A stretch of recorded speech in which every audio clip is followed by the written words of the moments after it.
Brian, welcome to the podcast. Thank you for having me. How you doing, man? I'm good. Thanks for putting us up for 2 nights. Yeah. Last time we only got you for an afternoon. Yeah, that's right. Yeah, we left pretty wiped out. Yeah. Do you remember we did the? You took us through that breathing practice. Yeah. Yeah. You guys were face planted. Yeah. And then we went. And climbed up. We went up the mountain. That's right. Yeah. Yeah, it was super snowy, wasn't it? Yeah. When were you there? That would have been April 2017. It was April. Yeah. Oh wow. Yeah. So we're just coming out of winter. Yeah. Yeah. Well, we couldn't get all the way that you wanted. To get us I couldn't remember if it was fall or if it was winter. But yeah. And that was when you were up in wherever you were, Bend or near. Yeah, outside of Bend.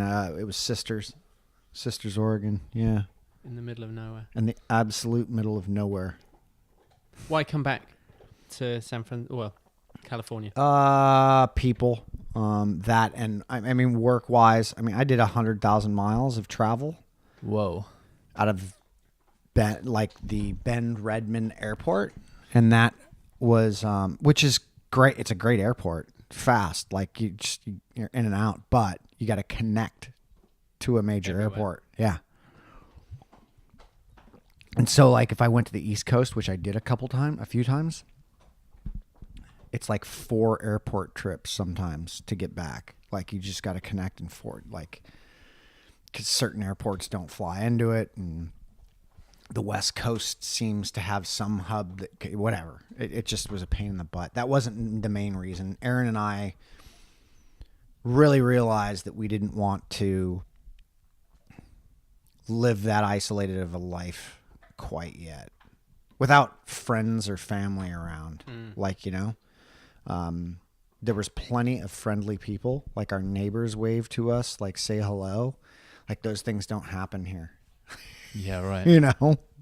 Yeah. The fear. The fear of saying hello to the neighbors. The fear of actually socializing on a level that, it's pretty interesting. But, I exist in that as well. It's like, like the neighbor over here, I went and, my mom and sister were actually with me, and we went over and said hello to her as she was outside, and then I guess you guys met the neighbor who just came over to say hi. Yeah. 2 weeks after we moved in. We left a good impression. That's Don't good. worry. Oh, they're like, some English guys live across the street. There's dudes training in the garage.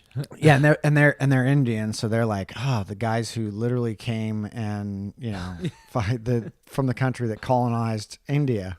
I'm just kidding. Yeah, we get everywhere. Yeah. So when we saw you in Bend, we were talking breathing, and you took us through something that, as we said earlier, wiped us out. Yeah. Where are you now in the breathing journey? Because you've been in it for quite a while. I'm really more focused on the performance side of stuff right now. Even though I still am like kind of in like the practice, I really enjoy it. I mean,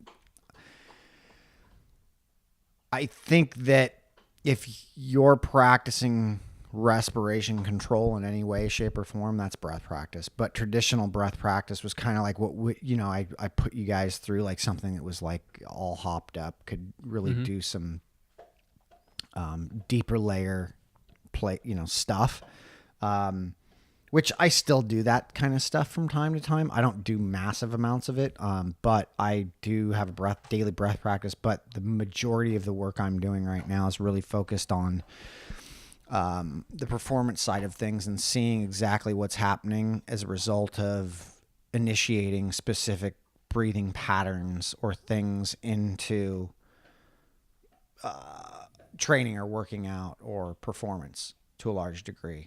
And what happens metabolically there. So what's the physiological repercussions of me controlling my respiration pattern or breathing through my nose versus breathing through my mouth, or one breath every 5 seconds or 6 seconds or whatever, and what's happening as a result of that, right? And it's it's pretty interesting. It's just what's driving me right now. Like, it's just what's of real big interest, because I don't know that anybody's really looked at it in the depth that, at least that we know of, that's been looking at it the way we're looking at it right now. From a point of understanding actually what breath does, as opposed to the benefits of a breath practice. Totally.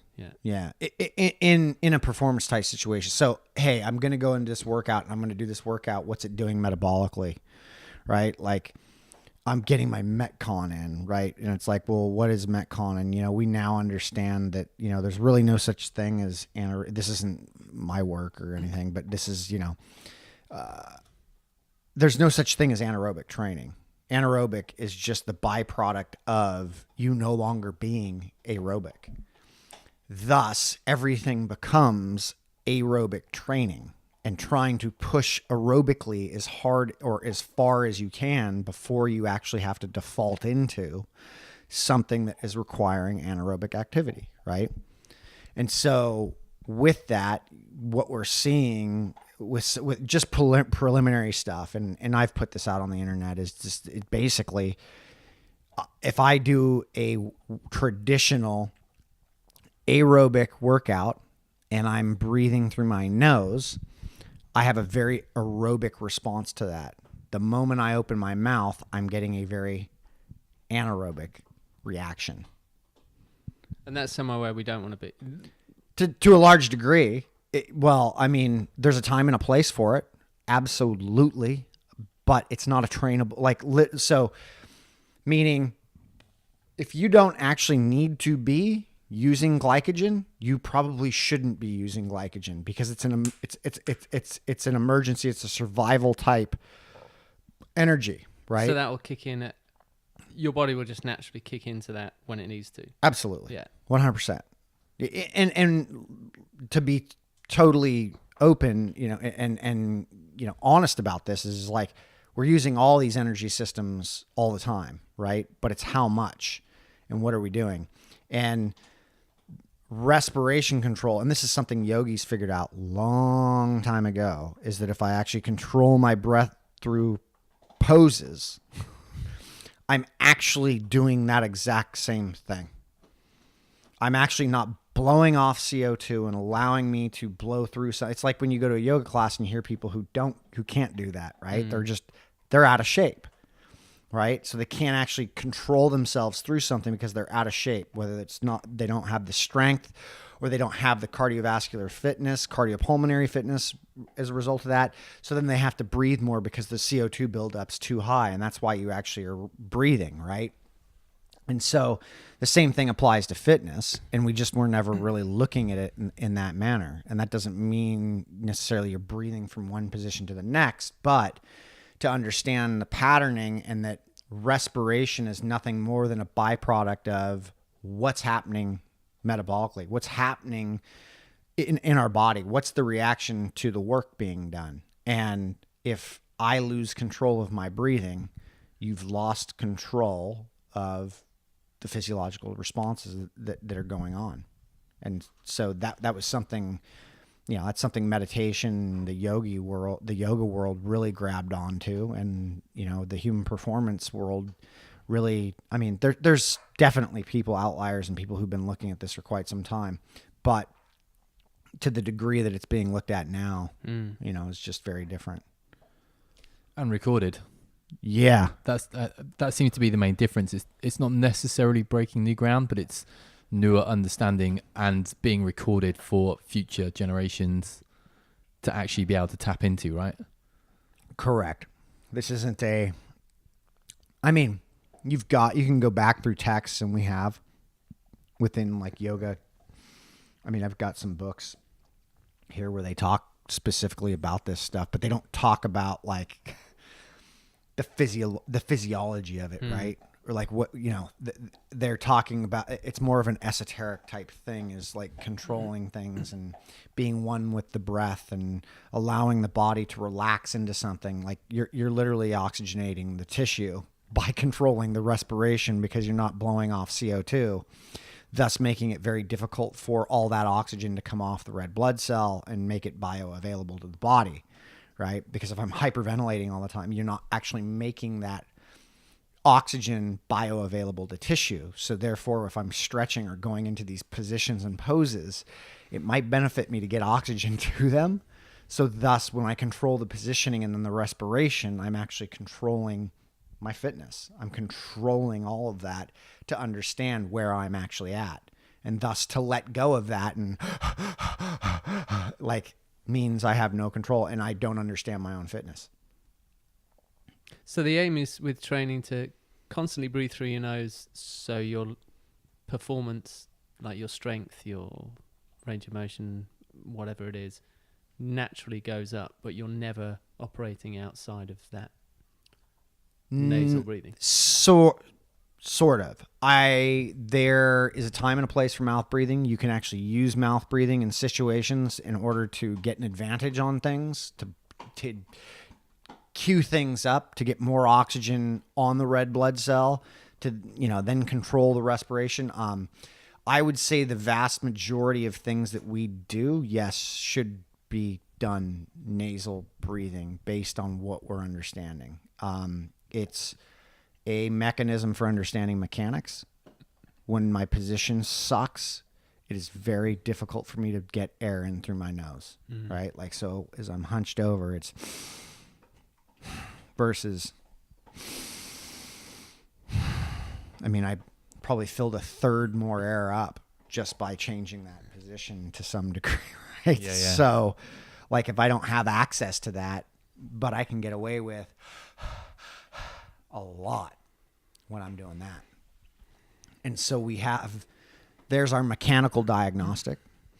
From a physiological standpoint, you're now changing the way you're actually handling most of bioenergy, your energy, right? So how am I burning fat versus how I'm burning carbohydrates?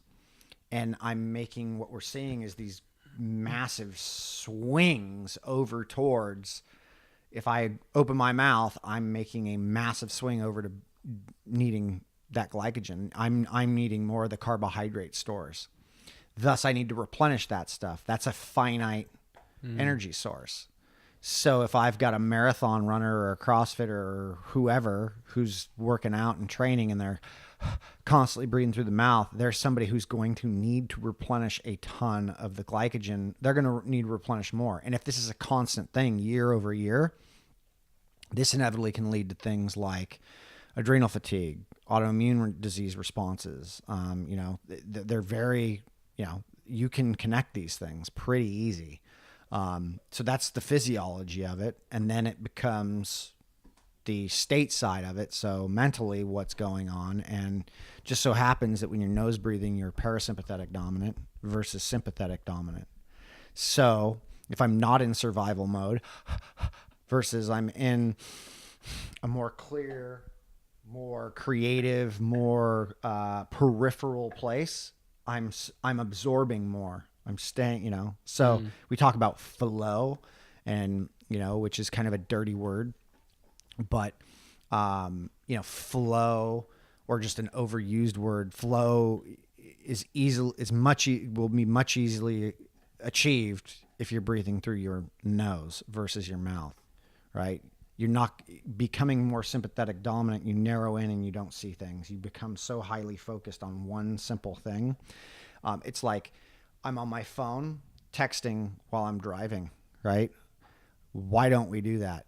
Well, I've witnessed plenty of times. Why not? Especially we were at an intersection in LA and some dude was on his phone texting and boom, went through the red light, got hit, was still on his phone as the car was spinning around and it just held. That must have been an important message, right? But here's the thing. He didn't even see the red light, nor did he see the car. I'm in this high sympathetic, high focused state. There's a time and a place for that, right? But most places where we're at, especially with emotions, with training, like we think that we go to train to get it's not necessarily to get sympathetic, it's to get the body moving. And there's no, like, as I alluded to, there's no such thing as anaerobic training. It's how high can you push your aerobic training? And when we see elite level athletes who we can alter what they're doing in the first 3 or 4 weeks unbelievably just through controlling some respiration by nasal breathing and then having them do some specific other things. You know, literally their eyes peel open as to, oh my God, like I wasn't getting results at any of this stuff. And it's like, well, because you're literally, you can't train that system much further. It just doesn't, it's not trainable unless you're actually pushing that aerobic efficiency higher. Have you found that most of the athletes that you work with have been open from day one when you brought this to the table with them? Well, I mean, it's actually pretty easy because I don't they come to me. So the athletes that I work with come to me, and so they're already open, and it's just, this is what we're doing, plain and simple. What's the response been at a wider scale? The general kind of industry. Have you The find general population? well, let's say the general fitness industry, and then the wider It's population. taking off like crazy. So everyone's kind of A acknowledging lot of it. people are jumping on it. I mean, I'm getting tagged probably 5 times a day with people who use it in a workout and, you know, like have some crazy results. I had some guy comment about running a marathon. He trained for a marathon and was very reluctant to do it in the last month leading up to the marathon, but he stuck with it.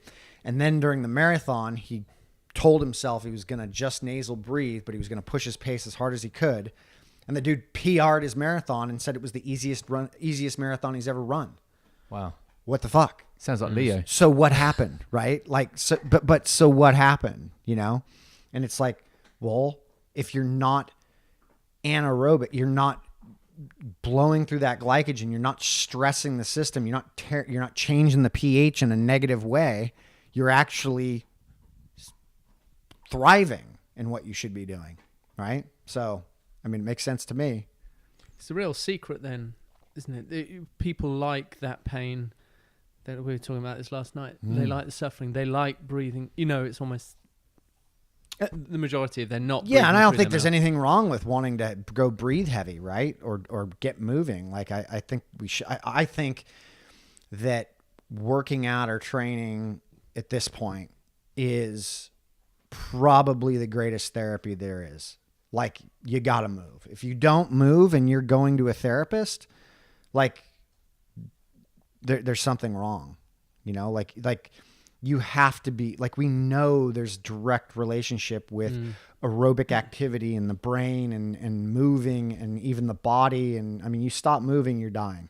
And thus you see all this stuff that's a part of it, but we definitely have, and I've been a part of this, an identity to suffering and thinking that that is just how it is and what we should be doing. And so I go and I sign up for my races or my things and my goals, and it's one thing after another. Like, I've got to do this. I've got to do that. I got to go train. I got to do this. And it's like, do you have to do that? Why do you have to do that? It becomes an ego thing, doesn't it? Yeah. There's pride in suffering, pride in being able to tell someone how hard it was, and thus it was really hard, but I was strong enough to get through it. It becomes an ego-centered thing. Very much so. Yeah, it's very much an ego thing. And I mean, I can personally attest I think to everyone that, can, yeah. right? I mean, well, that's the thing, is we're all human. You know, it's we all have an ego. Like, it is what it is, man. And thus you know, it's, my identity was a runner or an ultra runner, or, you know, and these were mine. Like, I'm a CrossFitter. There's an identity. Like, you get attached to these things that inevitably are going to lead to disappointment at some point. Right. Right. So, and it's not that we can't, and life isn't full of disappointment. It absolutely is. But to skip, and this is, you know, kind of what we were talking about earlier, is like, you know, that Bruce Lee quote is like, you know, all goals aside from the means are just illusions, you know, and that just means that the process is everything. And we're not paying attention to the process of things. We're just going towards a goal and thinking the goal is everything. And then it's like, now what? So then the question being, with the elite athletes that you're surrounded by, is one of the differences in their success. Ironically, the fact that they don't focus at all on the success, they're just solely focused on the process. I think for some of them, yes. I would say if they're competitive athletes, that's a very difficult thing. Yeah, right. That's, they're trying to win something. They want to win something. Their sponsors want them to win something. Yeah. So it becomes about winning, but when you actually drop the notion of winning and you start looking at, well, what's the best I can be? What's the best I can do? And how much information do I have? And how many tools in the shed do I have? And then it becomes a very different thing. Did I give my best today with what I had? And can I get better on that? Or what can I improve the next day? And there's nothing that's perfect. So, that process continues to follow itself. But there are some athletes that are very engaged in that and very, very much understand that. So this is one of the reasons why you employ a coach, to kind of keep that in check. It allows you to go off and focus on that, but in terms of the goals, but it keeps everything actually about the process. Yeah. The day-to-day, like, okay, cool, this is about today. Yeah. We actually, it reminds me of Tony Molina and the work, a guy down in LA does a lot of work with CEOs who are obviously massively type A type people and really need to achieve. And so what he does is, because in the business you can't just be achieving short term all the time, he creates big short term physical goals because it has the same release of hormonal release. And so they'll go and climb, he'll train a CEO for 6 weeks to go and climb a mountain.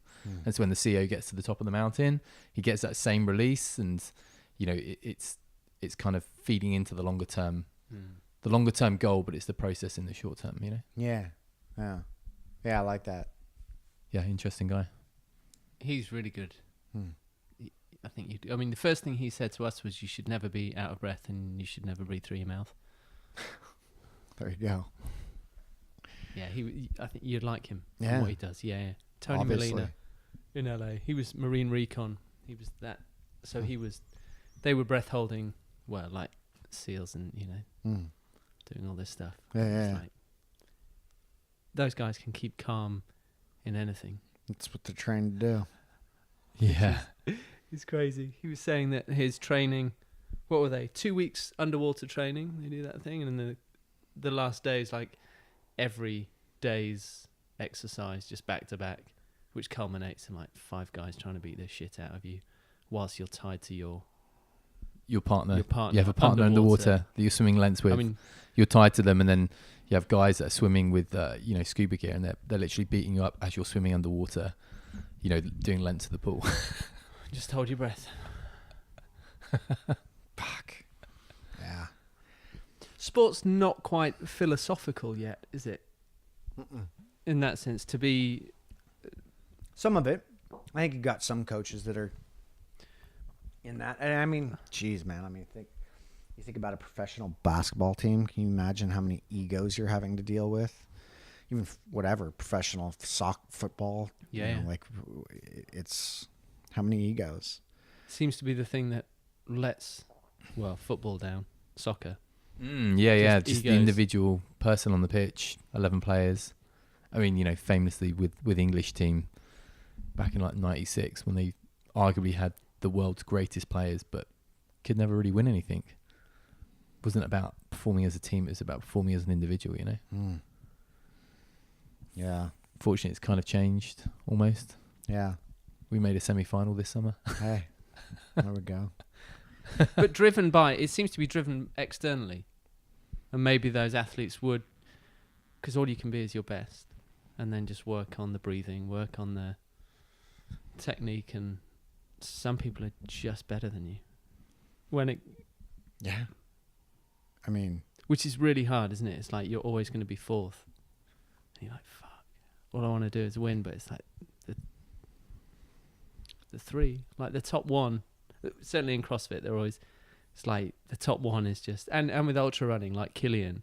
Mm-hmm. It's like you just go and run. That's what I think they should say to Killian. It's like you just go, because you'll come in like a day ahead of everyone else, and then we'll start the race. Yeah. It's like, you're going to win it. There's no comparison really, those guys. 'Cause Yeah. he just runs really fast over a long period of time. I mean, I watched that whole thing. I watched him come up and training and everything, and then he started entering the longer races and all that stuff. What was he doing around the time that you were doing the ultras? I don't. His name wasn't even. I don't even think his name was really even. Or anybody even knew of him. Right. Unless you lived in the Alps or wherever he's living now. He was still running up a mountain. Yeah, but I mean, he was running up mountains, right? And he was, doing what he's doing. Yeah, probably like 15 at the time, I guess. Yeah. I mean, how old is he?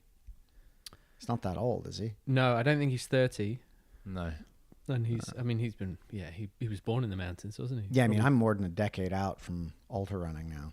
So, What's it? So in the past decade, then you were doing the ultra running, and what does things look like now for you? You just solely focused on doing the breathing, but then you supplement your training with.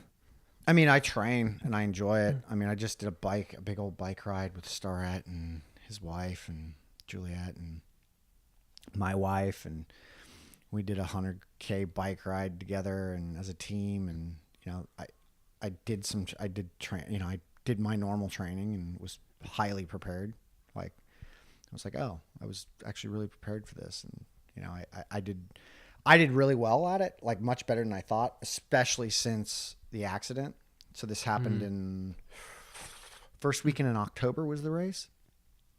And I was a little worried just being in that position, my neck and everything. So, but I mean, I'm training as much as I've probably ever trained to a large degree.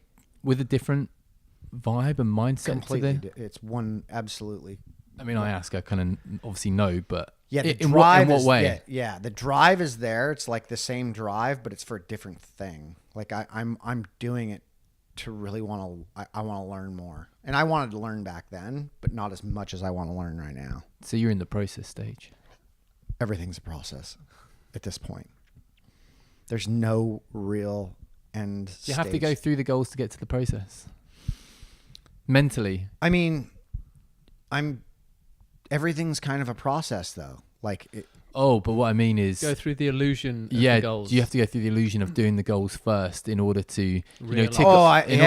Like I had to finish this race. I had to do this race. I had to do that race. I had to, in order to prove myself or prove what I was doing worked or prove to myself that worked versus what.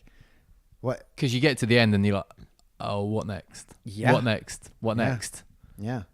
And then you continue to push and do things when your body's telling you not to, but you don't want to listen. And everybody's been there. Everybody's done that. Yeah. But I'm really at a point where I like listening, to what my body's telling me to do.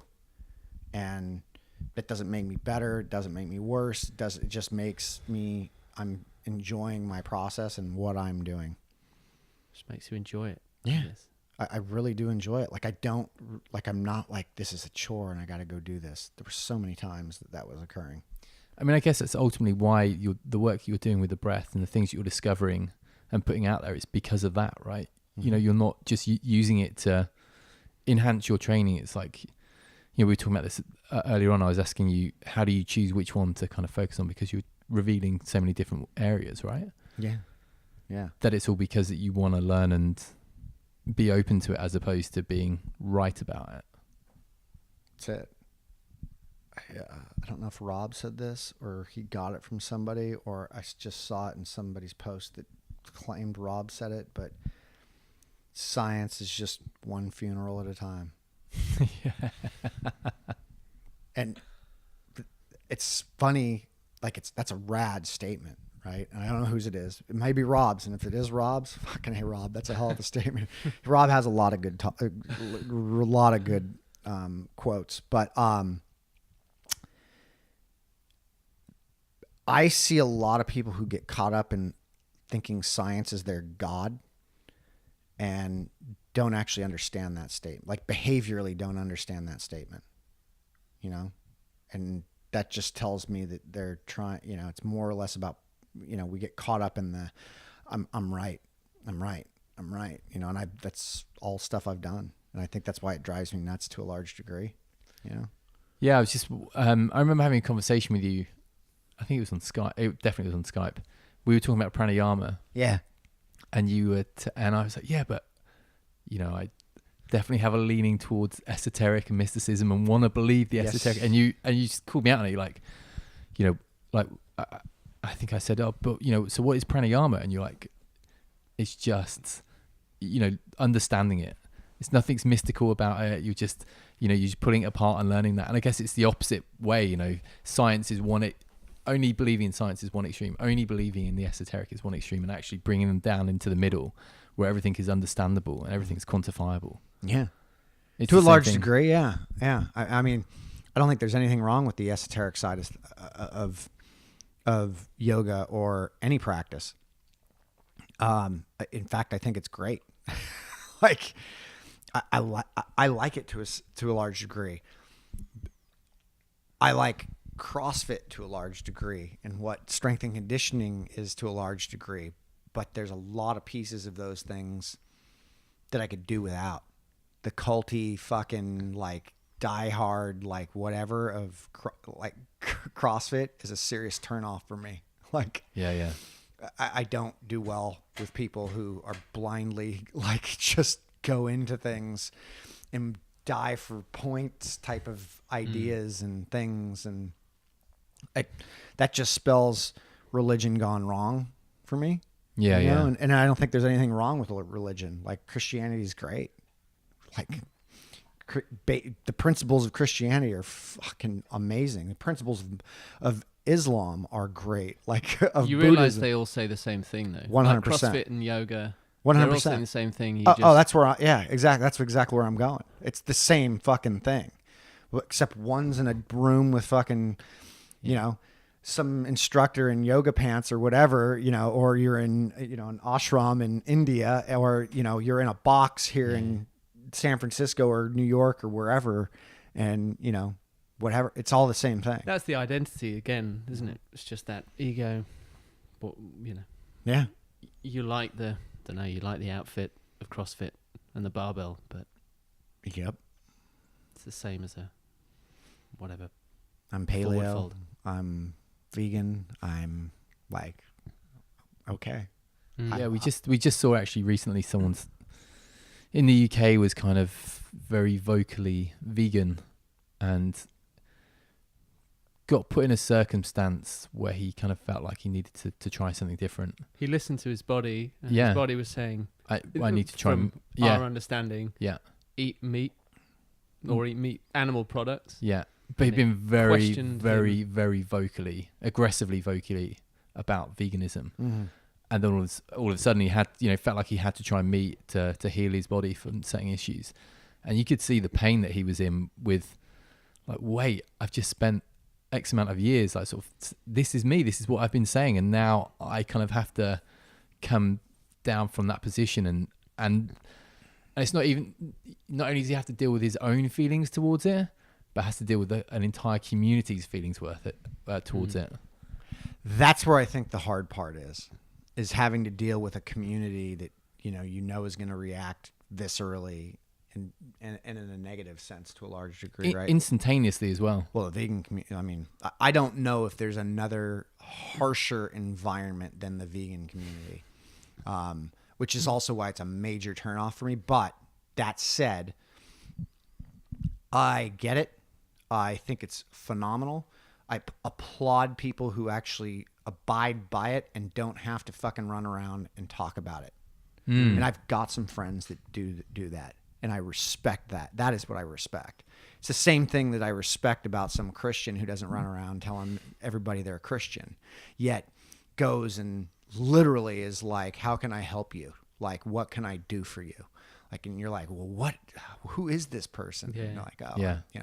I go to this church and this is what I do and this is what my life's about. And it's like, I'm more concerned with the person picking up trash versus fucking holding a sign saying global warming. Right? Like, get the fuck out of here. Like, I don't need anybody telling me what's obvious. Do something, like be something. Quit attaching yourself to something that isn't actually real. Like, it's not actually a real thing, you know, but it's this identity. And the thing is we all, every last one of us goes through this. It's just how vocal we've been about it or what we've been engaged in. So for a guy who was big time vegan and very vocal about it to have to eat a meat sandwich, like literally and figuratively, that's very difficult because you're outspoken and vocal. I get it, man. You know, I've been outspoken and vocal on things, and I've been wrong about things. And, you know, you think it sucks, but it's just an opportunity. Yeah. It's just an opportunity. It's just another process. Yeah. Learn. Yeah. It's kind of wonderful in a sense, you know? Right? It gives you, it really amplifies your opportunity to learn. Freedom. Yeah. Oh, I don't have to fucking sit there and sit on a soapbox and tell the world how they need to be living, you know, because we're all going to fucking die. Yeah. We are. And we know global warming. We know all these issues exist. What are we doing about them? Do we need to sit there and rant on everybody who's not partaking, or do we just start making examples or start working toward technological advances in order to actually do these things? You know, it's like the fires in California. Like, it's obvious. You know, who cares if somebody wants to deny that global warming is having an effect on the fires? What the fuck is? What's the point of arguing that? There is none. There's no, that's an I'm right, you're wrong prophecy. That's not a solution oriented prophecy. Yeah. That has, you know, it's completely blind. And this is only stuff I've learned going through my own process. Like, you can only train one, or you should only train one way. There's no one way to train. There's no one way to do anything. If you want to breathe through your mouth, you should breathe through your mouth. Like, go ahead. I'm just trying to share with what we're learning, and hey, what may be able to help you. And if I've got hundreds, thousands of people who are responding in response to that, that's a good feeling. But I have to be very careful of that feeling and of that response, and I have to be responsible with that and be able to scrutinize the work and what we're doing and look at it objectively and let the funeral happen one at a time. You know? Yeah. That's a scary place. This is a scary thing that I knew I was getting into, but I didn't know how to articulate when my career first kind of took off. And I've watched it with many friends, many people, you know, like Carl, like Kelly, like all these. It comes fast. You get popular. People love you. People want you. Like, you have friends that are celebrities that make what they did, I do, look like not like, yeah, they get millions of followers, right? That is a responsibility that becomes such a thing that you have to be so careful as to what you're doing. And when you aren't, it's when that you get off the rails, man. And it's all of a sudden I'm just chasing that fucking thing of likes and people telling me what I'm doing is the right thing. And that's not what they're there for. You know, you've got to be your own. It's very easy to make money if you want to make money, you know, very easy. You just don't need to be honest. Yeah. Maintaining your integrity is the hard bit, right? And there's ways to do it by being very honest. But the fact of the matter is, you know, all we've got is time. And, you know, what you want to do with that time is entirely up to you. And if you want to do it making money and spending your time making money, go for it. You know, I'd prefer to pay my bills, but have my own time and be able to understand things like when things like this breathing thing start taking off, like, okay, like we need to be in control. Like, we need to be looking at this objectively still, even though people are like jumping on the bandwagon, and we already get backlash on it all the time. And, you know, I well prepared for that.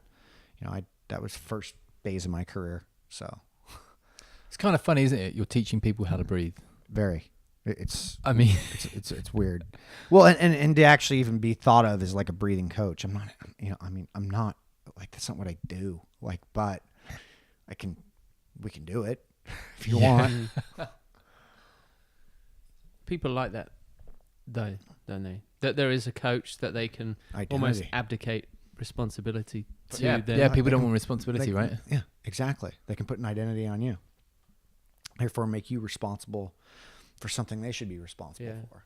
Yeah, again, you know, another great friend of ours in England does some pretty deep work with people where, for want of a better way of describing it, calls them out on all their bullshit and forces them into kind of seeing what's going on. And she was saying that, you know, she has some people that are just constantly leaning on her, and they want her to make their decisions for them. Like, you know, what should I do? Tell me what I should do. Like complete. Wow. Yeah. Yeah. Just refusing to kind of do it. Teach me. Well, you're teaching to learn, just have a toolkit. I think you just said it, that breathing's a tool. Yeah. And there are different ways to breathe. And when you have that, if you have the dexterity to know which one that you need at any one time. Yeah. That's when the really great things happen. 100%. That's why I'll lift weights. I'll do body weight. I'll do cardio training. I'll, you know, lift sandbags. Like, those are a bunch of different tools, like, that can help me accomplish a lot of different things. And then putting the right breathing, nasal breathing, or mouth breathing in at the right time. Yeah. Yeah. And that's just to optimize the time that you're spending training. Correct. Yeah. Yeah. Why is flow a dirty word? I think it's just been something that's been overused, you know? And do people actually, because it's been overused, because we've been looking into this, that it's almost like people are lost sight on, rather than just doing the process, getting the skills, being able to experience the state, they're trying to chase flow. And you'd be... A very good friend of mine who's a neuroscientist at Stanford said flow is nothing more than when things are going the way you want them to. And I just sat there and was like, wow, that actually makes sense. Like, a lot of sense. And sure, there's a lot of intricacies in that, but I feel like flow is just, it's really just a buzzword for selling something.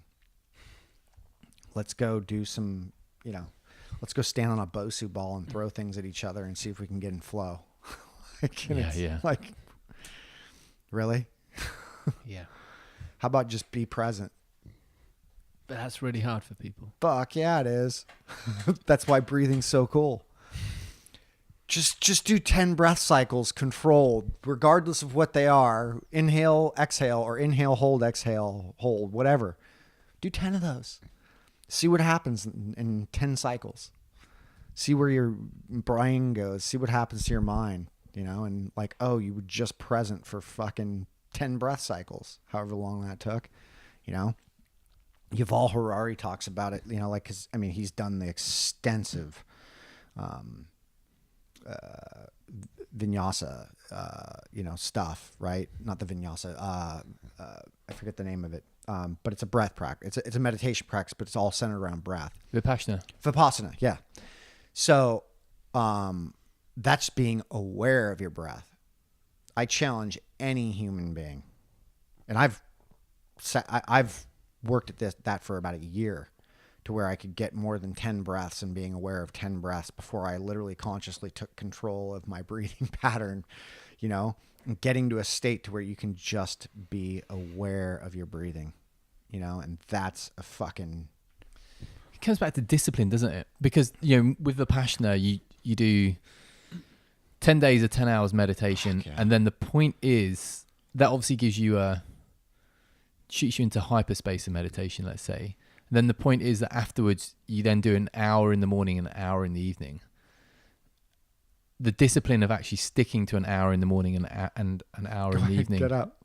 She wants to get up. Come on. Yes, go on. Yes. There you go. Oh, girl.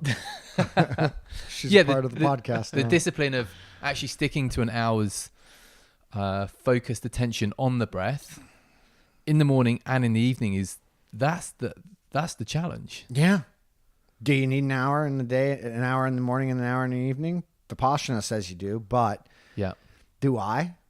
Most yoga practices are 90 minutes in length, Yeah. right? Yeah. I'm good for 30 to 60 minutes before I feel like I want to go do something else, or I want to go get involved in something, or do, and I don't have that much time out of my day, and I want to participate in a lot of different shit, so I do a breath practice in the morning when I'm, like you were out here meditating this morning. When I came and grabbed the dogs and brought them back in, I went back into my bedroom and did my own meditation and breath practice, right? And then came back out. And that can take me anywhere from 10 to 60 minutes. And right? so what will that look like? Does that change every day, the practice that you do? Usually, yeah. Yeah, it's usually Based something on what I'm feeling. Right. Like, where am I at? What's my CO2 tolerance like? Like, I'll go through some breath patterns that are indicative of where I should be at, where my baseline should be at, right? Like, about as my understanding of baseline, like I should be able to get through a 10-10-20-10 pretty easy for a few rounds. And based on that, I know what to do with my body. If I can't and I'm cooked, like I didn't sleep well, or I trained a whole lot. Izzy, geez. She's making out with his foot. It becomes, it evolves. Like, great, you're aware of your breath. Like, but I come back to things like at least once a day. I become more aware. I become aware of my own breathing pattern to where I want to know, what's going on with my own breathing without me being aware of that breathing, right? Or without me consciously writing that pattern, right? Like just let it happen. I've paid enough attention to, anyway, I'm veering off, but that's where that goes. Then it goes into, I usually go and do some yoga. Like, you guys were upstairs doing yoga. I did a little yoga down here. I only did 10 minutes this morning. Then I wanted to get the dogs out, get the dogs on their walk. I want to walk my dogs. I want to take them out. I want them to get outside. I want them to be animals, right?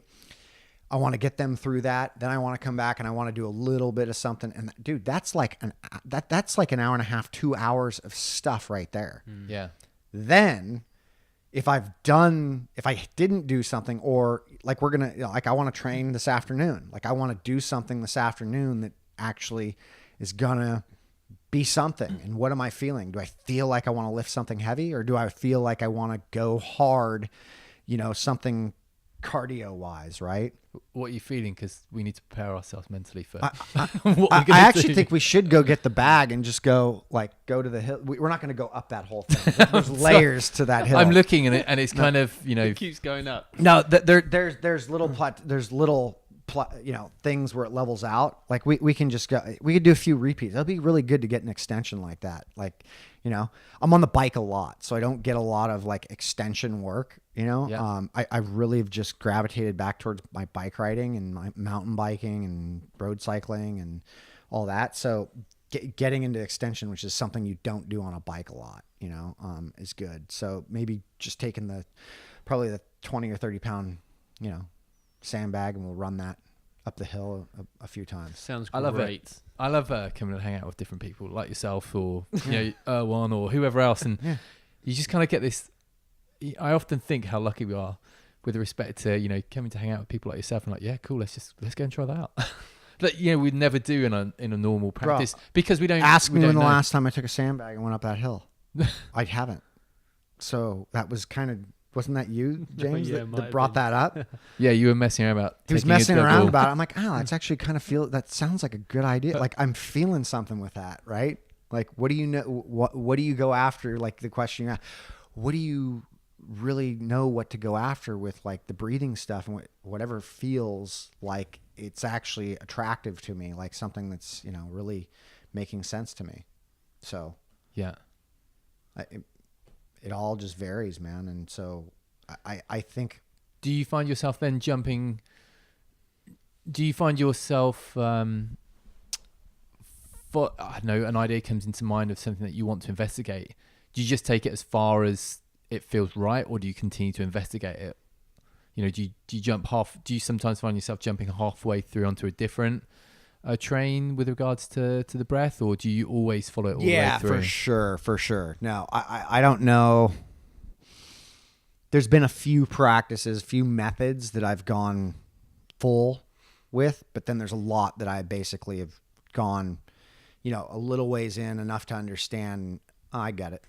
I get what's going on here to the degree that I want to get what I want to get. I realize that if I actually went the full trajectory with it, like I'd be in a very deep layer of this method and understanding this method in particular and what it's wanting to do. Right.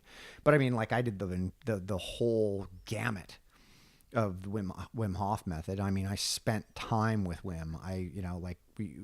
I went through his course. I went through the stuff. Like I was doing ice training before we even knew what Wim Hof was. Like that was Laird. Laird has been doing ice training for quite some time. And before we even knew of anything Wim Hof was doing. In fact, I was the one that stumbled on him as a book that Laird gave to me that was about training for the ice. And it talked about the breathing, but it was subtle about what the breathing was about.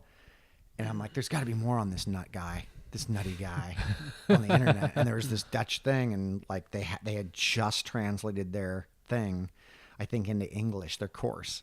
Right. And so I sent it over to Laird, and he and I both went through it. And then we reached out to Wim and said, let's connect. And about a year later, we ended up getting him to come to LA. And anyway, whatever. I spent some time there, right? And then I had a buddy who went through Tumo.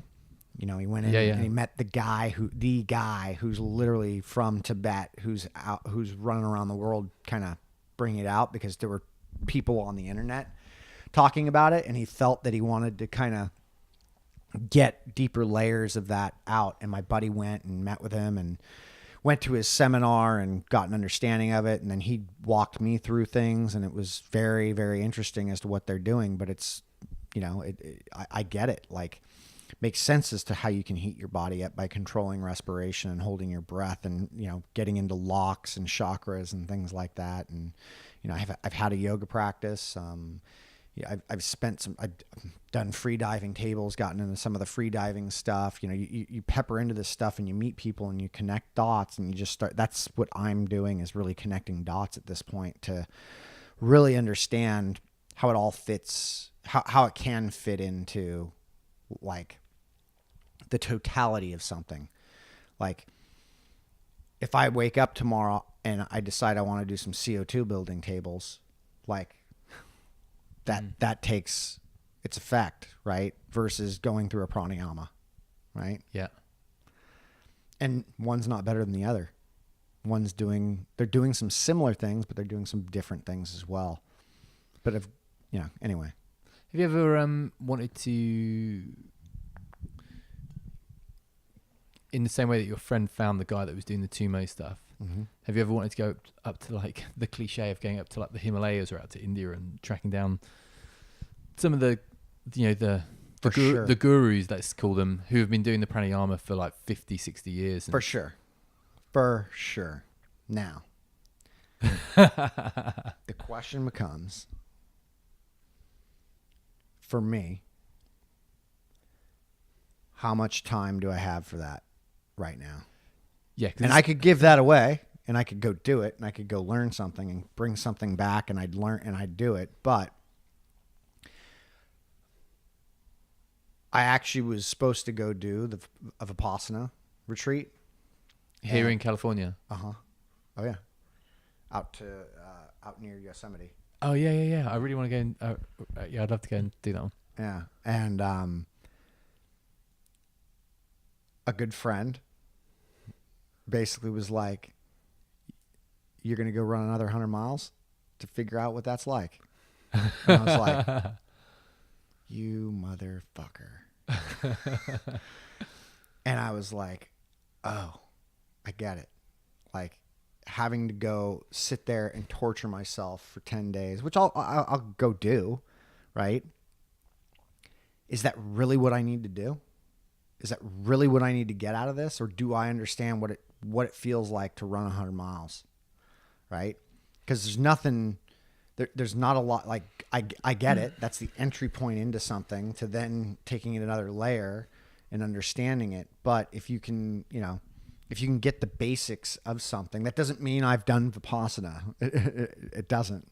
But I just felt that I understood something much deeper once I really got that. And it was like, oh, then this becomes this identity of me, you know, going and having to be a deep breather.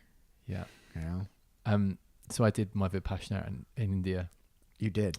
Yeah, I did. That must have been hardcore. Yeah, it's fucking painful. Yeah. Really painful. Yeah. Dude, I think we talked about this. I think we talked about this in Oregon. Yeah. It was really painful. I remember coming out going, oh my God, that's literally the worst thing I've ever done in my life. You know, physically, like my body was just in so much pain. And little things that I'd never even conceived about. It's 42 degrees where I was.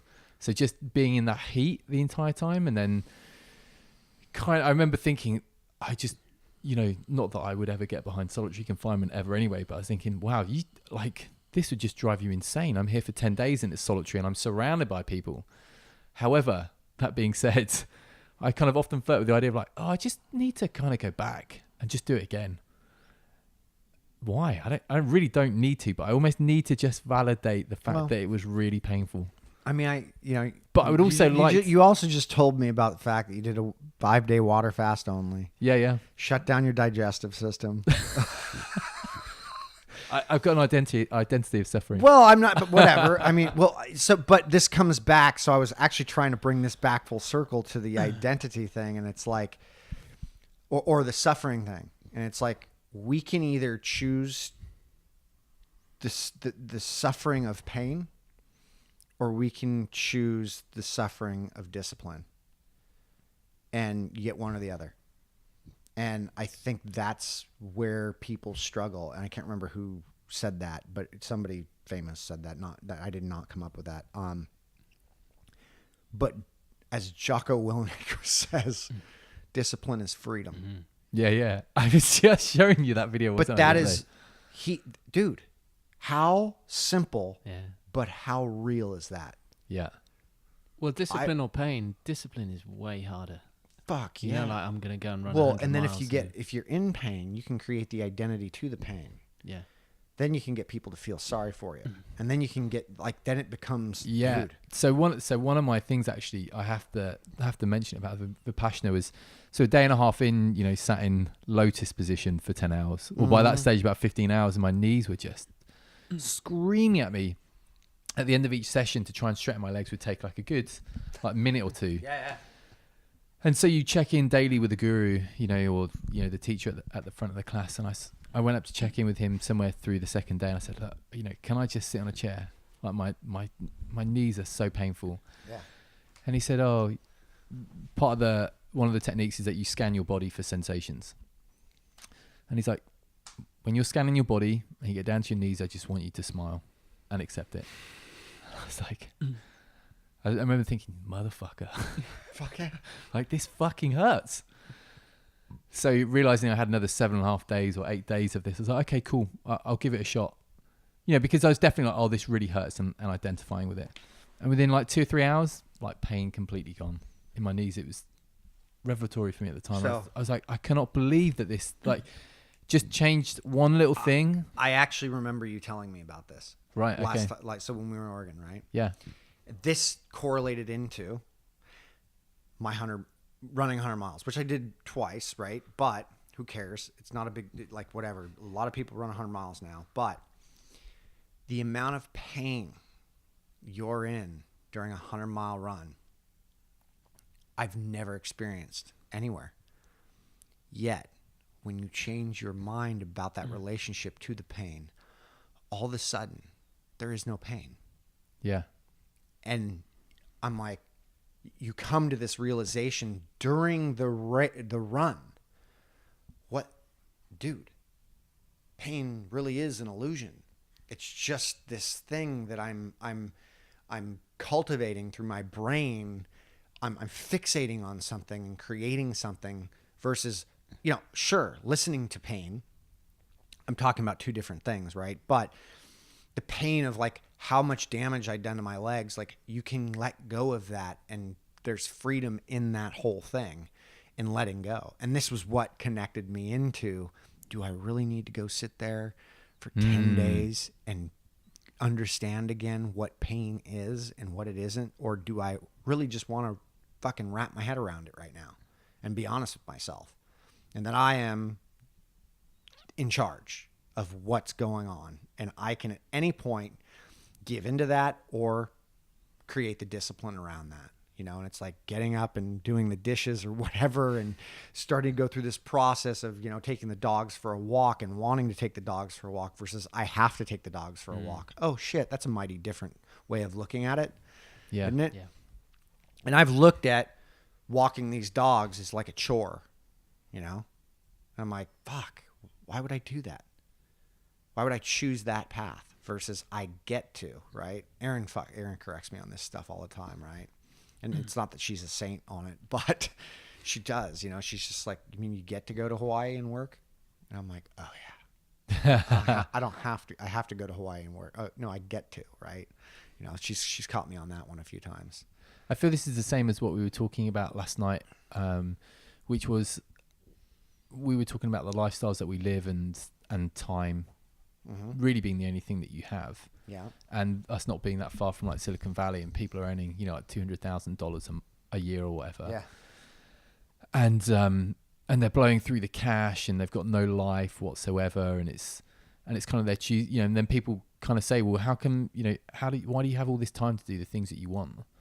Like you're living the dream. Like people almost say it to you, like you're living, you know, how can you do that? That's a dream. But it's the way that you want to attach to it. You don't need to go and earn 200,000. I don't need to go and buy the expensive whatevers. I'll take my time instead of doing that. Yeah. Instead of the suffering of being in the office for 15 hours a day. Yeah. And feeling like I've got to answer my emails at 6 a.m. and at 10 p.m. Yeah. I don't know what it's like. Well, I'm sorry. For about 18 years now, I've worked for myself. I've dictated that schedule. That's gotten out of control at certain times where I'm in this debacle where I'm working way more than I should be. And I'm not living the life that I want to. Therefore, you become angry and emotional, or, you know, regardless of what that is, the emotional response becomes greater and greater to that, right? And this is nothing more than an indication that you've stepped over your own boundaries, right? Yeah. And so I feel like I still remember what it was like to go through that, or even to be working on somebody else's, you know, project or thing. And at any time when that has occurred in my life, when I become aware of it, I'm like, you know what? This isn't for me. Like I don't want to be involved in this. I've got to be in control of my time and what I'm doing. And I'm not going to be bogged down by doing things that I don't really do or don't want to do in order to make the business or something a lot more money. And it's unproductive for me, and which inevitably becomes unproductive for the people I'm working with. And it comes down to that time factor. I feel like, you know, Bob Marley nailed it. Like, I mean, I don't know if you've ever seen that interview where they're asking him, like, you know, yeah, I feel like you're rich. You know, what is it like to be rich? And he's like, riches, what is this you talking about? Like, you mean money? Yeah, that's not, that doesn't mean anything. Like, I've got me, I've got my heart, you know, like I've got my people, that's what rich is. That's what rich to me is. And I think that's time. You get to do and spend your time with whoever you want, and you're not bouncing to everything, one thing to another, and then trying to compensate through, you know, things and spend more money on shit. And I've done it all. I've had 2 cars at one time. Like, I didn't need 2 cars. Lived in my own house by myself. Had my dog. Like, had motorcycles. Had everything. Had all this shit. And I'm like, what am I doing? Like, what is all this stuff? Is everything simplifying the older you get? I think so, to some degree. I mean, for some people complicate it. For you personally? For me personally, definitely. Yeah, definitely simplifying. It seems to be almost like this bell curve, doesn't it? Life, you know, like you kind of go through accumulating all this shit and all this bullshit, like your mental state and physical state and the stuff that you own. And then at a certain point, you're like, oh, I now need to start getting rid of this. And you start coming back down the other side. Yeah. I think it's a trip. I think you know, we over here, it's like, you know, people talk about the American dream, and the American dream died a long time ago. And I was a part of that revolution. Like, you can go fuck yourself if you think you've got my time and I'm interested in things, and I'll work with people and do things, but working hard at something is not productive unless that's something that's driving you to do that. Like, that thing is actually driving you. You're passionate about that thing. Yeah, I think passion and drive get confused or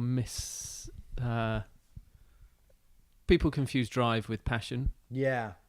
And drive will just, well, it's willpower, and it just drives you into the ground. I think that's a proper correction there. It's like, unless that thing you're doing like has you like that is like, you feel passionate about that, and that's what's driving you with that, is that passion for it. Like, hard work's just a byproduct of that. Yeah.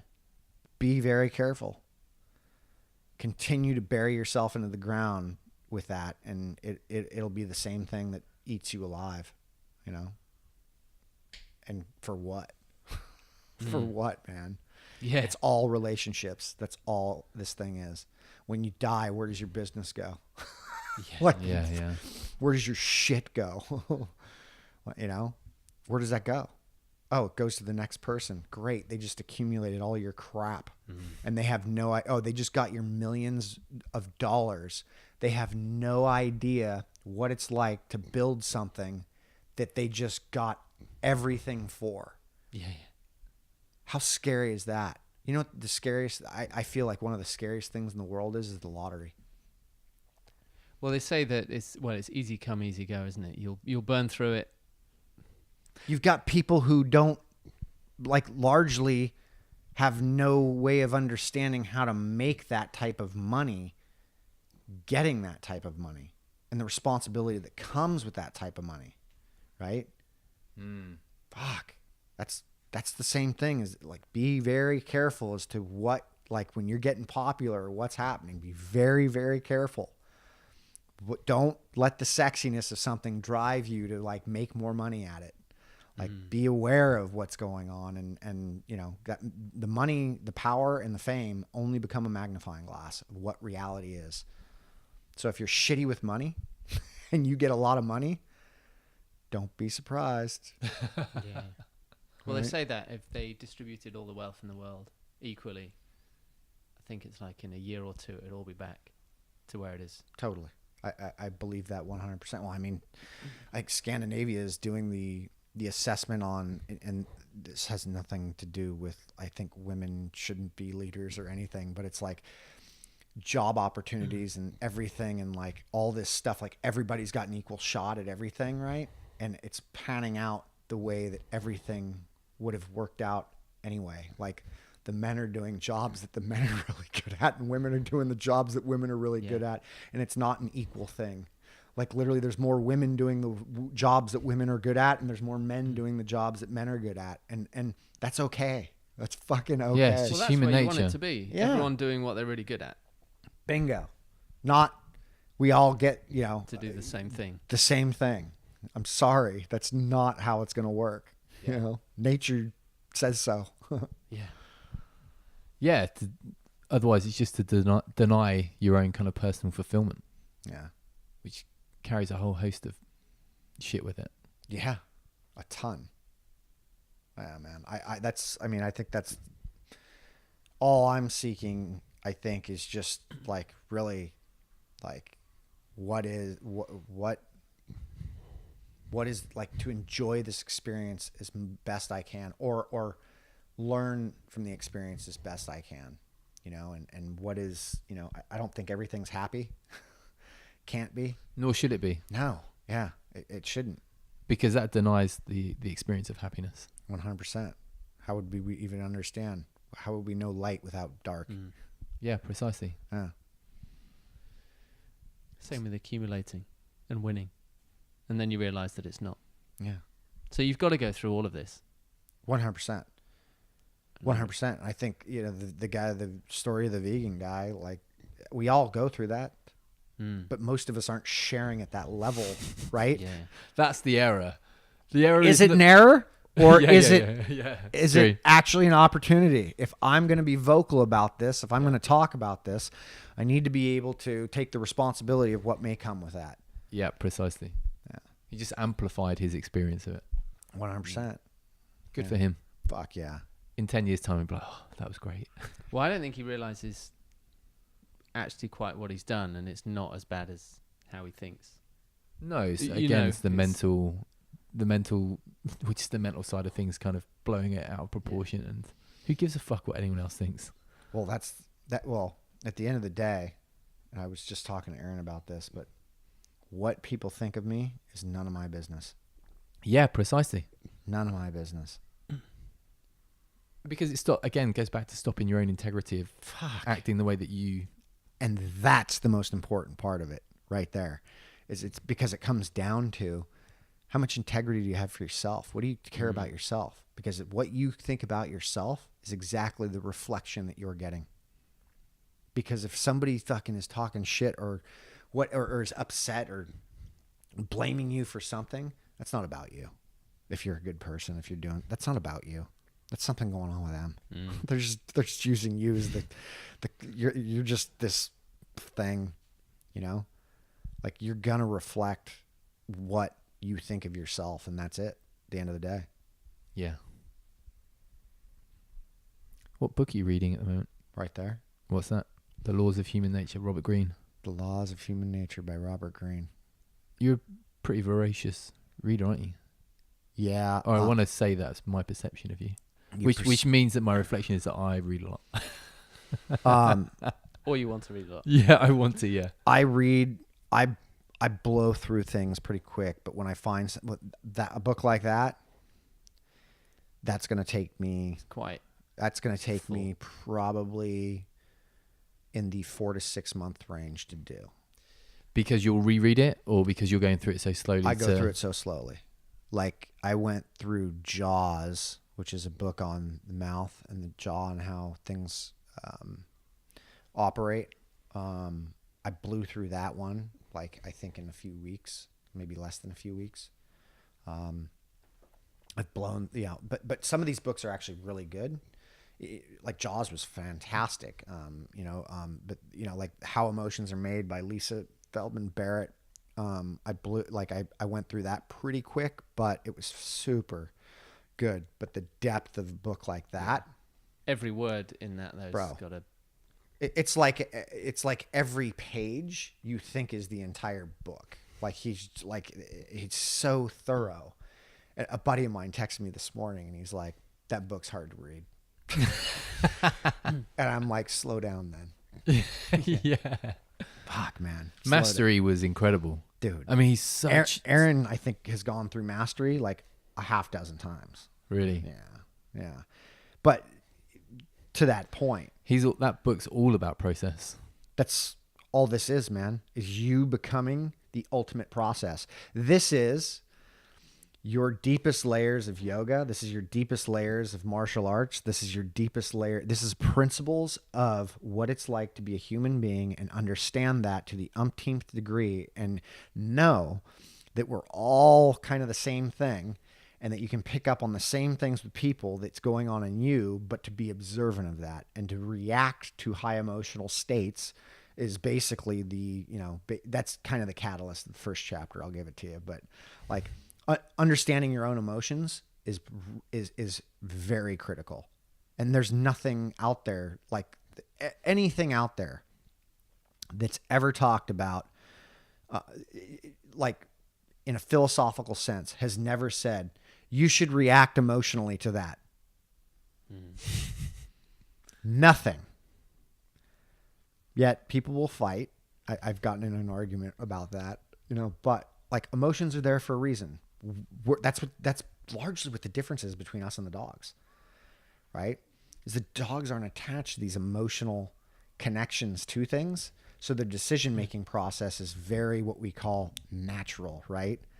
Where they're on and off. This is why they're asleep and they were just playing or they were just doing what they were doing, right? And I've talked about that ad nauseum, like how animals are so good at transitioning. Well, that's why. They're not emotional beings. And that doesn't mean we need to be dogs or we need to be unemotional. It's why are we having an emotional response to something? And typically it's the story that's going on in my head about something that's not even real, or it's connected to something that's in the past that more than likely is an elusive trauma.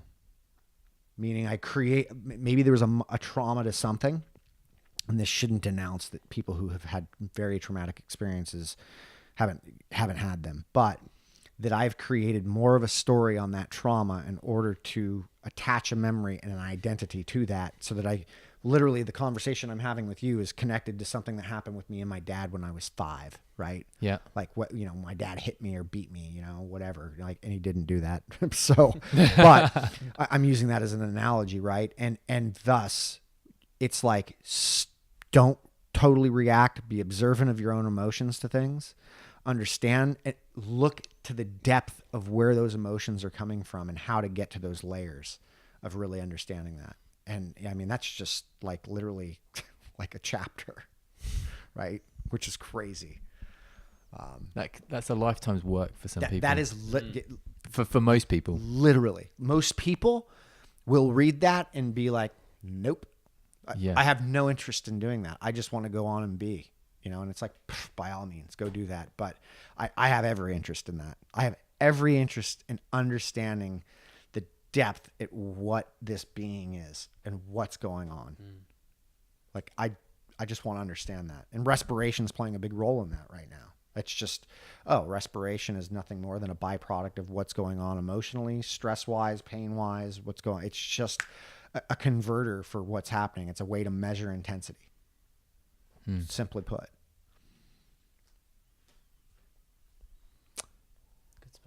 Good spot to finish, I think. Cool. Thanks so much, Brian. Yeah, thank you. Thank you. And let's go up somewhere up there. Yeah. Wicked. Wicked.